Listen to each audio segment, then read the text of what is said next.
কল্লোল লাহিড়ীর একটি জনপ্রিয় সামাজিক উপন্যাস বই ইন্দুবালার ভাতের হোটেল। সম্প্রতি এই উপন্যাসটি ওয়েব সিরিজে দেখার পর খুবই অবাক হয়েছিলাম একটা রেসিপি দেখে। একে তো কচু, তার উপরে রান্না না করে এইভাবে খাওয়া যায়? দেখে ব্যাপারটা বেশ মজার লেগেছিল, তাই আমিও ট্রাই করে ফেললাম। কি বলবো তোমাদের, জাস্ট ফাটাফাটি লেগেছিল। নমস্কার বন্ধুরা, ভাই বোনের হেসেল ঘরে সবাইকে স্বাগত।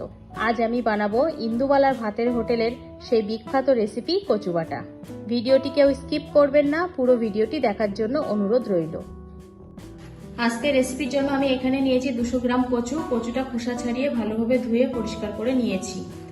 প্রথমে কচুটা আমি গ্রেট করে নেব, তার জন্য একটা হ্যান্ড গ্রেটার নিলাম। এবার আমি এটা আস্তে আস্তে গ্রেট করব।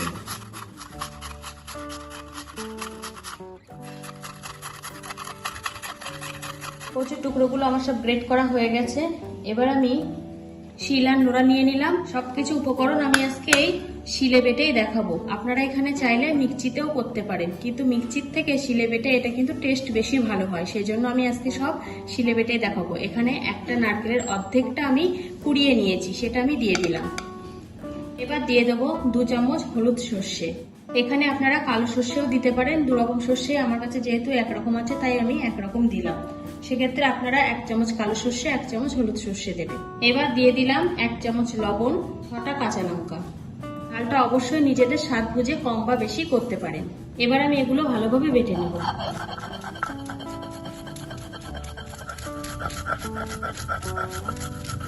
সব উপকরণগুলো আমি একবার বেটে নিয়েছি। এবার আমি যে কচুটা কুড়িয়ে নিয়েছিলাম সেই কচুটা আমি এবার দিয়ে দেব। এই কচুটাকেও একবার বেটে নেব। আমি এখানে যে কচুটা ব্যবহার করেছি সেটা আমাদের বাড়ির গাছেরই কচু। এই কচুটা গলা চুলকায় না, সেই জন্য আমি এখানে কচুটা কাটা বা গ্রেট করার পর নুন জলে ভিজিয়ে রাখিনি। আপনারা যদি না জেনে থাকেন যে কচুটা গলা চুলকায় কিনা, তাহলে কচুটা কুড়ানোর পর 5 থেকে 7 মিনিট লবণ জলে ভিজিয়ে জলটা ছেঁকে নিয়ে তারপর শিলে বেটে নেবেন। কচু এবং আর সব উপকরণগুলো বেশ ভালোভাবে একসাথে বেটে নিয়েছি। এবার আমি এর মধ্যে দিয়ে দেবো একটা পাতিলেবুর রস। এই লেবুর রসটা দেওয়ার জন্য কচু গলা চুলকানোর ভয় থাকে না, আবার স্বাদটাও বেশ ভালো লাগে। বীজগুলোকে ফেলে দেব। পাতিলেবুর রসটা কচুর সাথে ভালোভাবে মিশিয়ে নেব। এবার এই কচুটা আমি একটা প্লেটে নামিয়ে নেব।